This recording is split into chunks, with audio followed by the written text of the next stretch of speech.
Hey everybody, so in this quick tip we're going to talk about V-carving. Again, one of the topics we reviewed in yesterday's webinar, so if you haven't watched the replay, I would definitely recommend to do it. So this is what we're after. We have a V-carve pocket and some engraving. Let's see how it's done. All right, so what I'm going to do is just take the geometry from the last file we worked on. I'm going to copy and paste it into a new file. Okay, so this is our geometry. Now, what you can do here, especially once you have a CAM tree template set up, and this is really good for like CNC routers or benchtop routers and things like that. You can dial in your toolpath settings for your tools, speeds and feeds, depth of cut, all that kind of stuff. You can load in your job from template, essentially saving that. So I'm going to load in my V-carved example.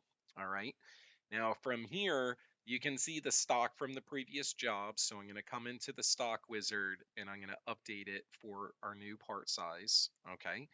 And then when it comes to our 0, we're on top center, but that was from the template. All right, now what we want to do is select some geometry. So we could come in here and select these two shapes. All right, it's going to use the same settings we set up in the CAM tree template. Okay, so the first one does the V-carve pocketing. The second one comes back and finishes the wall. Now the thing is, this is at a 30 thou depth, so I want to do engraving of this eagle at that floor. Okay, so how am I going to do that? Well, I'm actually going to take this feature from another job and I'm going to just copy it.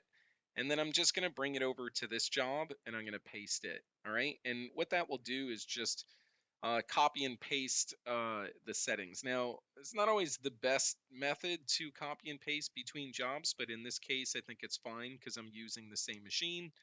Okay. So what I've done is I've updated my I've loaded the feature in, I selected the geometry, and then I've computed it. Now, the thing is that right now, this is going to the depth that we have it set to, but I need to adjust it because we've already cut down 30 thou.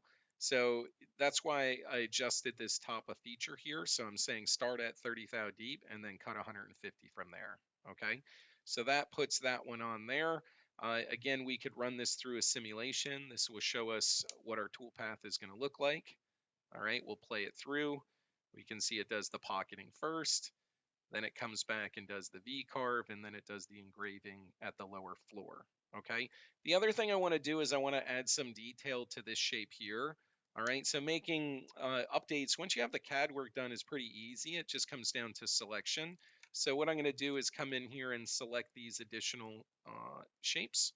All right, we're going to add that to our V-carve pocket, so it tries to go in there. It can't really fit. It only goes where it can.